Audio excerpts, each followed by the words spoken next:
Hey everyone, this is a new series of videos I'm working on right now with the game The Last of Us. If you are like me or anyone in the universe, The Last of Us by Naughty Dog was probably one of the best games of 2013. And the art of The Last of Us, not what you're looking at now, but the book I'm actually holding in my hand right now, is a excellent compendium, an excellent collection of all the sketches and styles that they worked on for this game. And they heavily pushed out a lot of their sketches and designs for the, what were they called? The clickers and sort of the runners and the bloaters.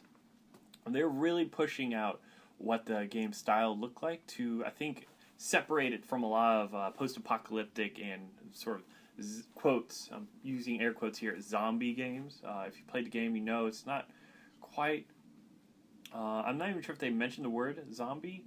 If they did, sorry, I just don't recall that at all.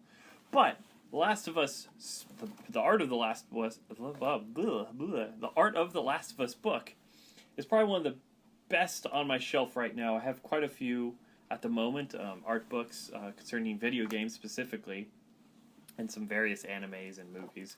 But I prefer the art of video games because you really get to see the sketches of the characters that are a long shot away from what you're seeing. Most surprisingly, Joel, Mr. Awesome here, Mr. Rough and Tough, probably has one of the dramatic changes from early sketches to what you know him as right now, sort of rough and gruff, salt and peppered hair and beard.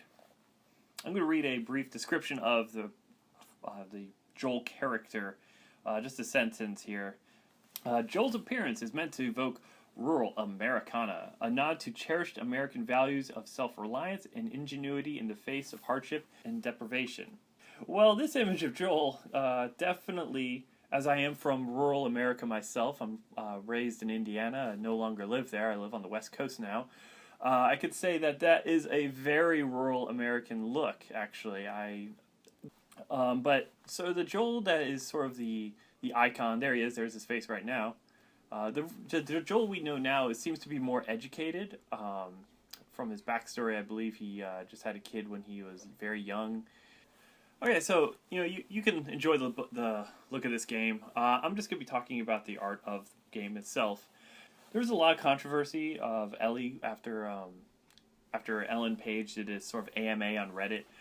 If you look at the sketches, it's arguably they had a long process of developing the character, and Joel underwent a very similar rigorous art development. And as an artist myself, sure, I know things can end up looking certain ways. We look to it.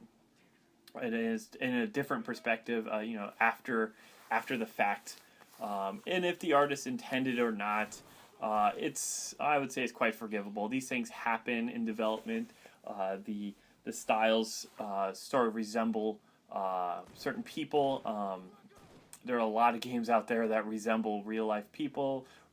They look a lot like the voice actors. It's just how the creative process works.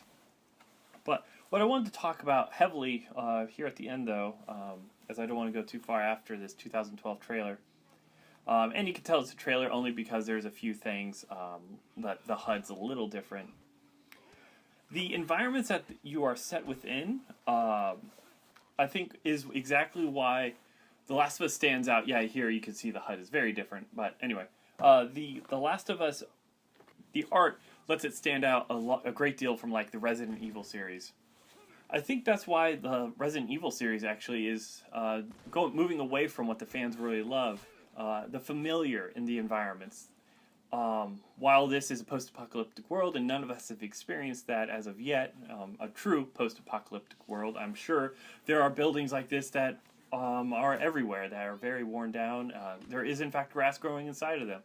But what this game does well is how safe it feels for a moment, how familiar and homely certain parts of the game feel, and then and then they're totally turned on their head. Where you feel safe going down into basement, there's suddenly a clicker or a clicker that has become a fungus sort of spreader. I don't know. I can't remember the name of what they call them. But so there's this blend of you're safe, everything seems very calm, the lighting's very nice, it's very easy, and two, it becomes very scary very quickly because that familiarity is in contrast to what is actually happening, and the style itself really lends itself to a more dramatic game. Very often, scary games, horror games, zombie games, post-apocalyptic games try to make a very scary environment very quickly, and they try to surprise you almost around every corner, and that's great.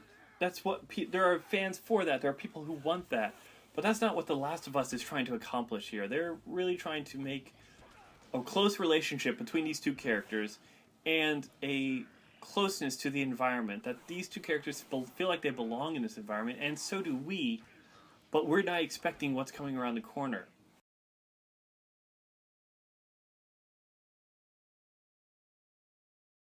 Well, that's all I have for The Art of The Last of Us. I encourage you, of course, to go check it out and get the book.